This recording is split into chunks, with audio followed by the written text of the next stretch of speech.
Okay, so in this tutorial, I'm going to be showing you how to install Google Gemini CLI. So let's get started.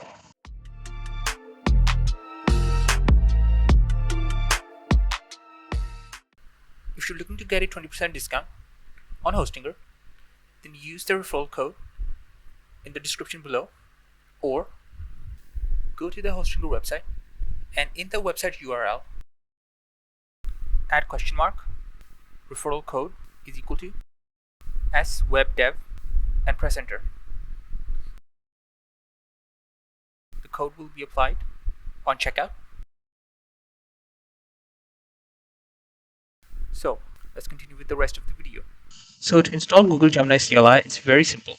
Just type in the command npm install-g at google/gemini-cli at latest.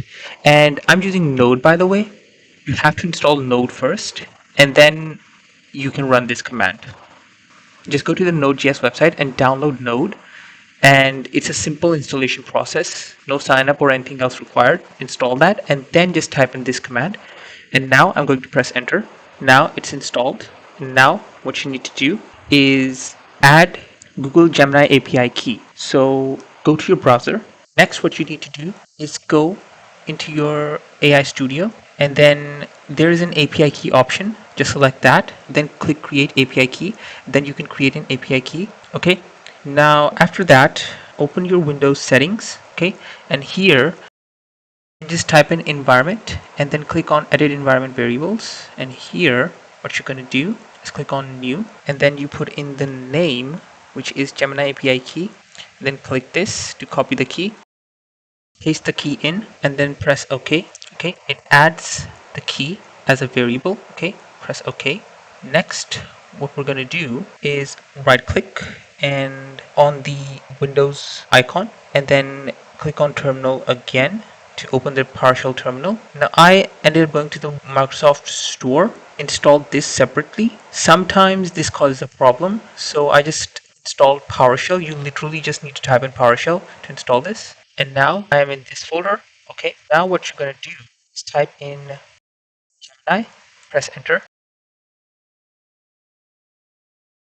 As you can see, the Gemini CLI is live. Okay, now it's asking if you trust this folder or not, and this was the folder that we chose to open this terminal in. Okay, now it's giving me different options. So it's already detected that I've already installed the Gemini API key.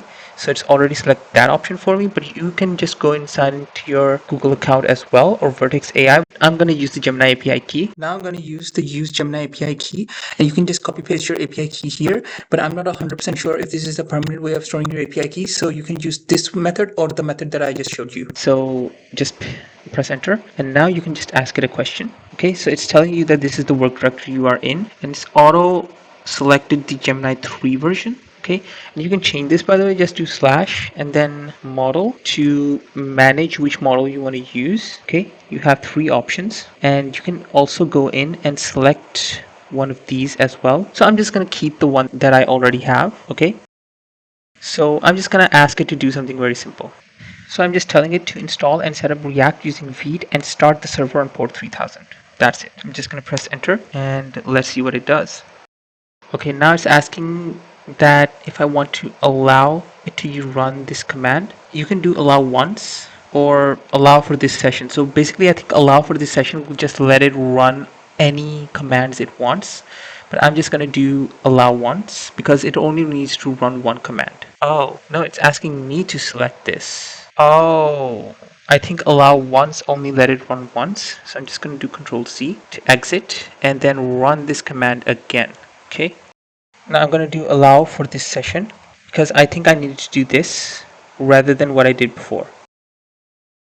Okay, so regardless, you need to press tab and select this option yourself. I don't know why it is like this, but I did start this, but it didn't do it on port 3000. You have to press Control then click. Okay, so now it's running, and as you can see, this is a functioning React app. So this works. So this is how you install and set up the Gemini CLI. So I hope you like this tutorial. Like and subscribe to stay updated on the latest tutorials, and I'll see you in the next one. Bye.